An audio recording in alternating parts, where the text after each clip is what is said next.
Good morning, students. Now we started our new chapter 7 विद्युत धारा के चुंबकीय प्रभाव।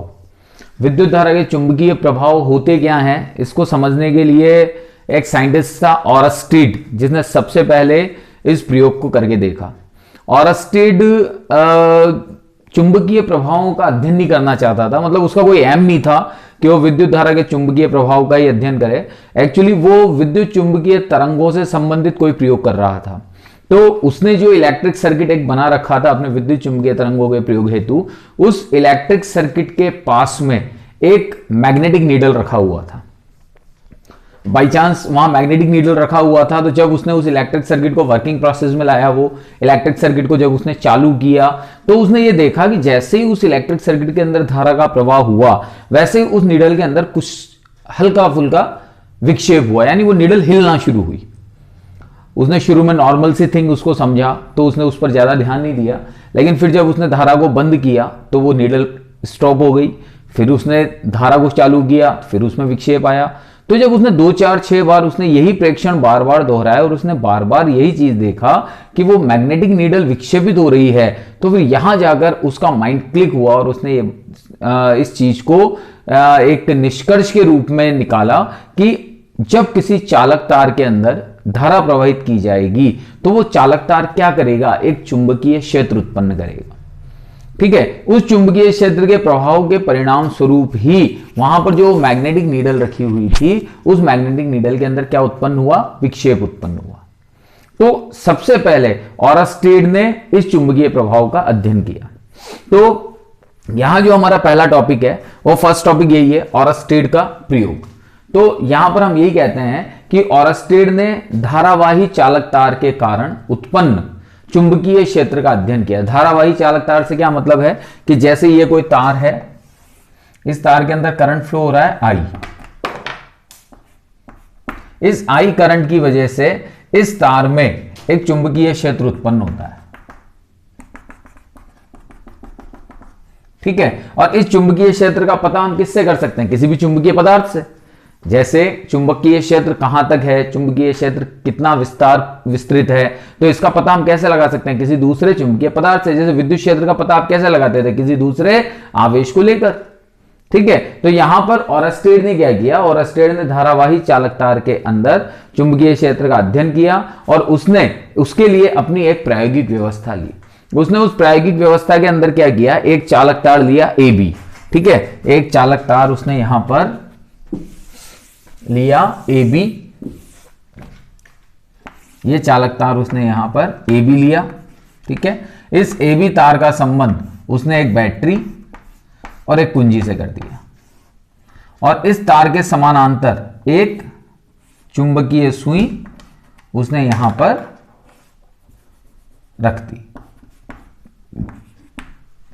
ठीक, ये बैटरी लगा दी इसने, यहां ये कुंजी लगा दी।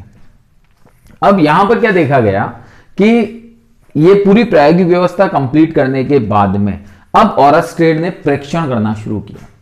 प्रेक्षण करना शुरू किया तो प्रेक्षण के दौरान उसने ये देखा कि जब तक इस परिपथ के अंदर कोई धारा प्रवाहित नहीं हो रही, तब तक इस सुई के अंदर कोई भी विक्षेप नहीं आ रहा। यानी ये सुई जिस अवस्था में है उसी अवस्था में बनी हुई है।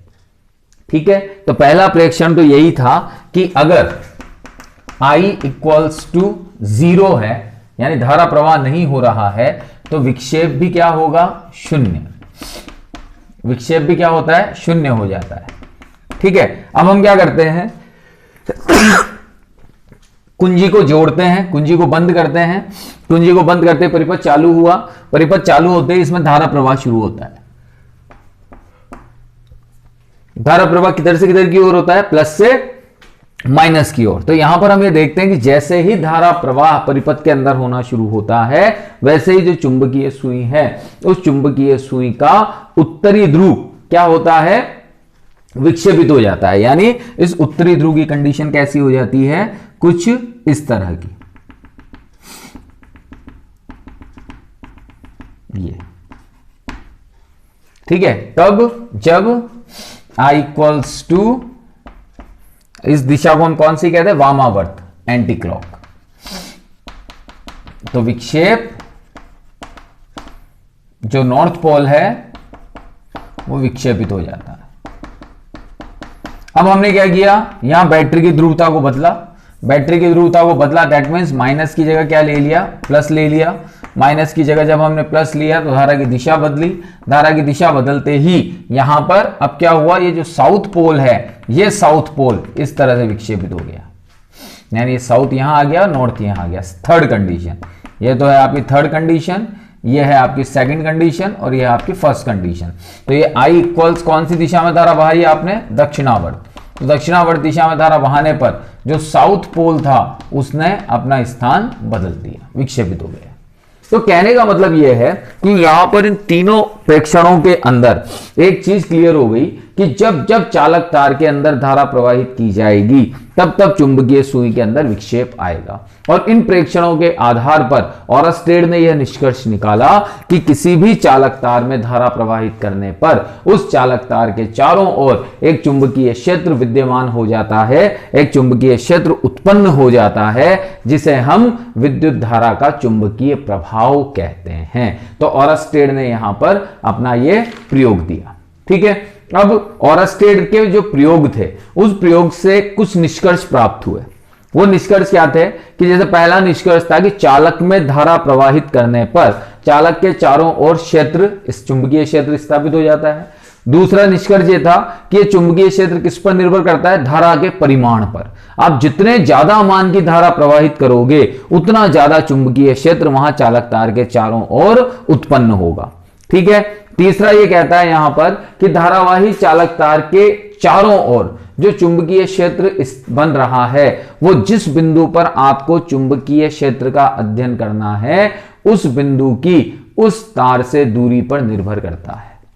कहने का मतलब यह है कि जैसे सपोज दैट ये चालक तार है, इस चालक तार के चारों ओर ये चुंबकीय क्षेत्र है, प्रेक्षण बिंदु जहां भी होगा, जैसे सपोज दैट ये प्रेक्षण बिंदु यहां है, तो इस दूरी पर क्या प्रभाव पड़ेगा चुंबकीय क्षेत्र का, तो ये इस बिंदु P पर चुंबकीय क्षेत्र का प्रभाव किस पर डिपेंड करेगा, दूरी पर। यानी अगर आप प्रेक्षण बिंदु की तार से दूरी बढ़ाते जाओगे तो चुंबकीय क्षेत्र की तीव्रता का मान कम होता जाएगा और दूरी अगर कम करते जाओगे तो चुंबकीय क्षेत्र बढ़ता जाएगा।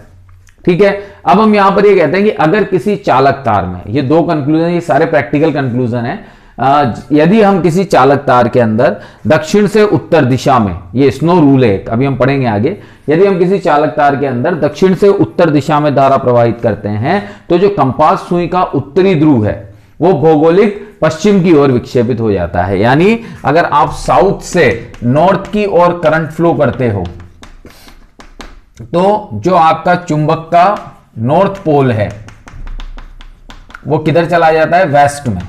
और इसका अगर उल्टा करते हैं, उल्टा करने से मतलब अगर हम नॉर्थ से साउथ में करंट फ्लो करते हैं तो जो चुंबक का नॉर्थ पोल है वो कहां चला जाता है, ईस्ट में। तो यहां पर यह नियम स्नो रूल भी कहलाता है, जो भी हम आगे चुंबकीय क्षेत्र की दिशा ज्ञात करने के नियमों में पढ़ेंगे। तो इस तरह से ऑरस्टेड ने क्या किया, इस तरह से ऑरस्टेड ने यह बताया कि किसी भी चालक तार के अंदर धारा प्रवाह करने पर उस चालक तार के चारों ओर एक चुंबकीय क्षेत्र उत्पन्न होता है और यही चुंबकीय क्षेत्र धारा के विद्युत चुंबकीय प्रभाव को प्रदर्शित करता है। ओके बेटा, तो ये आपके ऑरस्टेड का प्रयोग था। ठीक है, ओके, थैंक यू।